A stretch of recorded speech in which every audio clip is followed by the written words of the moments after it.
vamos a hablar el día de hoy, iniciando este seminario, sobre los ángeles caídos y la demonología. Bien, cuando hablamos sobre el tema de demonología, no debemos nosotros pensar que significa que dentro de la Kabbalah se realizan determinadas invocaciones que buscan atraer el favor de estas entidades, ¿no? Eso es un error que es muy importante mencionar. ¿Por qué razón? Porque de pronto se ve el título de demonología y entonces pues mucha gente dice, no, esto no tiene nada que ver con la Torah, y a veces las personas que generalmente no son parte de esta comunidad comienzan a opinar y dicen, no, no se debe de enseñar eso, o la Torah prohíbe la adoración a demonios. Eso lo sabemos muy bien, por supuesto que sabemos muy bien lo que tiene prohibido la Torah, pero a veces pues nos encontramos con personas que pueden comentar libremente, pero que no leen el contexto, ni siquiera leen el pequeño review informativo que se comparte. Entonces, pues es muy importante que sepamos que este estudio va en relación a las enseñanzas que Hashem ha preservado para el buscador exhaustivo del conocimiento místico, pero también nos va a permitir conocer cuáles fueron las decisiones equivocadas que tomaron quienes nos antecedieron y que desafortunadamente tuvieron una consecuencia. No se debe de omitir jamás también los errores que hemos cometido durante muchos años como parte del pueblo de Israel.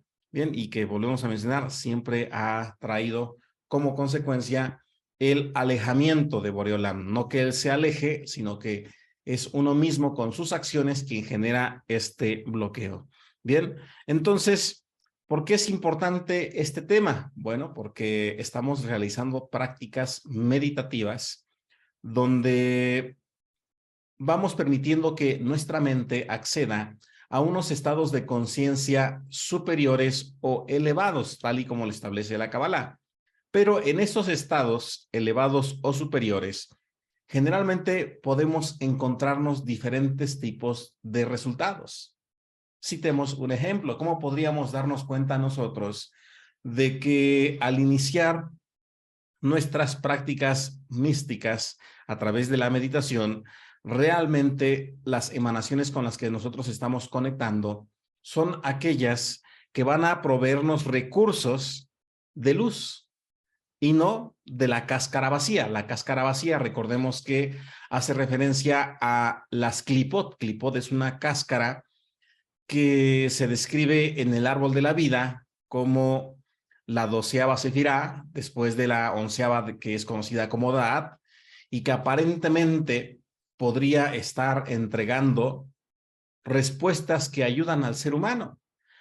Mencionamos que en estos estados elevados de conciencia, el alma del ser humano ingresa de manera inmediata a un universo que se conoce como Yetzirah, el universo de la formación, o donde se encuentran los espíritus o las almas desencarnadas de las personas que aún no han trascendido. Pero que también recordemos que en ese universo se encuentran una serie de entidades, describe la Kabbalah, que son dañadoras. Y estas entidades son muchas veces las que logran cruzar al mundo del universo de Asia, del mundo físico. Por eso vemos que se hace referencia en algunas ocasiones de ciertos ruidos, de ciertas siluetas que se aparecen, de ciertos comportamientos que modifican la manera en la que se conducen las personas, lo que mucho se llega a definir como la posesión o la adhesión de una entidad que se conoce como un dibuk. Bien, entonces, esto es porque cuando comenzamos nosotros entonces a acceder a estos estados elevados de conciencia, es necesario que pasemos por esos mundos. Bien, no hay opción. Si ve, describe el Zohar que nuestra Neshama necesita pasar por el universo de Yetzirah, este universo que comentamos, para ascender al universo de Briah. Y cuando regresa, tiene que pasar de Briah nuevamente a Yetzirah para que nuevamente regrese nuestra alma al cuerpo. Entonces, no es opcional. Entonces, es muy importante para que de esta forma, entonces, nosotros podamos identificar si es que hay una conexión adecuada. Una de las primeras sintomatologías que nosotros podríamos identificar sería que cuando estamos en hipodetud, en meditación, generalmente nuestros 5 sentidos, que forman parte de nuestra vasija física, comienzan a desconectarse y nos hacemos más sensibles a la presencia de ciertas entidades. Tal es así que cuando una persona puede estar en un espacio aislado, meditando, podrá percibir susurros, podrá percibir aromas e inclusive presencias. Las presencias que brindan shalom, que dan paz, que es algo agradable, debemos de saber que están en relación con el universo de Briá, es decir, que si es la oportunidad que Hashem nos está dando de conectar con los universos que nos entregan or o nos entregan luz, donde pueden existir malajim, ángeles mensajeros, donde pueden haber magid, seres que trascienden, que desencarnan, pero están ayudando al ser humano, o el Ibur, que son también entidades que se adhieren al ser humano, que describe el Zohar, no son más que porciones de la Neshama, del alma de los sabios que nos antecedieron.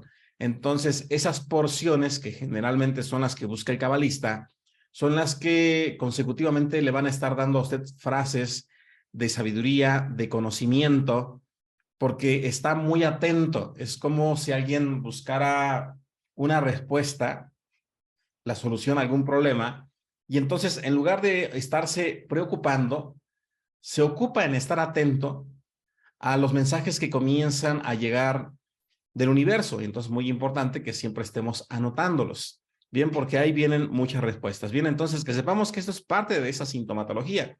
Ahora, ¿por qué es importante conocer qué hay detrás de todo esto? Bueno, pues porque Baruch Hashem, volvemos a mencionar, tenemos que cuidar nuestra Neshama. Bien, si nosotros permitimos que nuestra Neshama acceda a esos planos, tenemos que asegurarnos de que también regrese. Y sobre todo, confío en Hashem, si vamos nosotros a guiar a algunas personas en esas meditaciones, a esos estados superiores de conciencia, tenemos que asegurarnos de que realmente vuelva a integrarse la armonía entre los 3 aspectos fundamentales del alma, que es el Nefesh, el Ruach y la Neshama. Bien, y bueno, pues si les parece, vamos a dar inicio a el tema del día de hoy, las primeras 2 clases que, volvemos a mencionar, nos van a permitir conocer las enseñanzas cabalísticas que el rey Salomón también dejó a través de su hijo Roboam, para que de esta manera se compartiera con los diferentes sabios. Generalmente, pues, sabemos que este conocimiento únicamente le iba siendo entregado a aquel que iba a dirigir una comunidad. Recordemos que la Kabbalah es formación muy avanzada para el rabino. Bien, recordemos que Kabbalah, por eso se mencionaba que no es cualquier enseñanza mística, va dirigida a un rabino que se ha graduado de una yeshiva, que ha recibido ya la imposición, simjá, para que entonces pueda ayudar a una comunidad.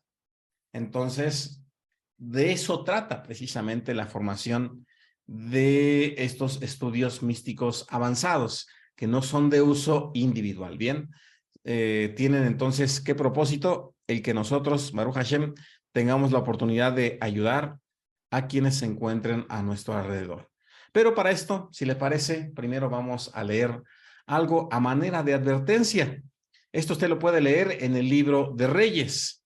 Bien, libro de Reyes nos dice en el capítulo 11 lo siguiente acerca de lo que ocurrió con el rey Salomón y por qué razón entonces se preservó este conocimiento para unos cuantos. Bien, dice aquí: